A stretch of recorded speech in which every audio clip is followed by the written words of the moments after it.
ओम शांति। आज 13 अक्टूबर 2023 है। आज की पूरी मुरली में बाबा ने हम बच्चों को धैर्य रखने के लिए जो मूल गुण बताया वो है निश्चय। और बाबा ने स्वयं का उदाहरण भी दिया कि कैसे बाप को, ब्रह्मा बाबा को भी निश्चय है, इसलिए कभी किसी बात में मुरझाइश नहीं आती। इसके साथ साथ आज बाबा ने नशे के बारे में भी कहा। जैसे कोई आईएएस ऑफिसर बनता है तो उसको नशा होता है कि मेरे पास क्या क्या अधिकार हैं। और साथ साथ बाबा ने कहा कि हमें पढ़ाई के साथ साथ सौदागिरी भी करनी है। ऐसे ही सफल बनने के लिए आज के अव्यक्त इशारों में भी बाबा हमें निश्चय, नशे और ये सफल बनने का रूहानी सौदा बता रहे हैं। तो सुनते हैं आज के बाबा के अव्यक्त इशारे। जैसे ब्रह्मा बाप ने निश्चय के आधार पर, रूहानी नशे के आधार पर निश्चित भावी के ज्ञाता बन सेकंड में सब कुछ सफल कर दिया, अपने लिए नहीं रखा, सफल किया, जिसका प्रत्यक्ष सबूत देखा कि अंतिम दिन तक तन से पत्र व्यवहार द्वारा सेवा की, मुख से महावाक्य उच्चारण किए, अंतिम दिन भी समय संकल्प शरीर को सफल किया, तो सफल करने का अर्थ ही है श्रेष्ठ तरफ लगाना।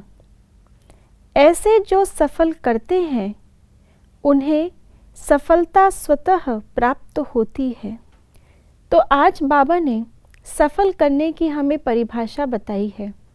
सफल करना अर्थात श्रेष्ठ की तरफ लगाना। अगर कर्म सफल करने हैं तो श्रेष्ठ कर्म करके हम अपने कर्मों को सफल कर सकते हैं। अगर संकल्प अपने सफल करने हैं तो हर संकल्प श्रीमत पर चल कर के हम अपने संकल्पों को सफल कर सकते हैं। अगर अपनी वाणी को सफल करना है तो वाणी से बाबा का ज्ञान सबको दे करके हम वाणी को सफल कर सकते हैं। अगर श्वास को सफल करना है तो अपनी हर श्वास में शुभ भावना, शुभ कामना रखते हुए सभी को हम सेवा करें, बाबा ही बाबा हमारी हर श्वास में हो, तो हम अपनी श्वास को सफल कर सकते हैं। और इसके लिए हमारे सम्मुख एग्जाम्पल ब्रह्मा बाप स्वयं हैं। उसके बाद मम्मा, दादियाँ सभी हमारे सामने आज तो एक से बढ़कर एक एग्जाम्पल्स हैं। तो इसलिए बाबा आज वो सीक्रेट बता रहे हैं जिसके आधार पर ब्रह्मा बाबा ने अपने हर एक खजाने को श्रेष्ठ की तरफ लगाया और सफल किया। और वो सीक्रेट है निश्चय और नशा, और साथ साथ ये रूहानी ज्ञान। जैसे ब्रह्मा बाबा को ये ज्ञान बिल्कुल निश्चित था और इस ज्ञान के आधार पर अपनी भावी भी उनको बिल्कुल निश्चित थी, और उस निश्चित भावी पर पूरा पूरा निश्चय था, इसलिए कुछ भी होता रहा लेकिन बाबा अपने ट्रैक से नहीं हटे। कोई दूसरा जा रहा है, कोई आ रहा है, कोई बहुत अच्छी सेवा कर रहा है, कोई स्वभाव संस्कार के कारण से डिससर्विस कर रहा है, लेकिन ये यज्ञ किसी और का नहीं है, ये यज्ञ स्वयं भगवान का है।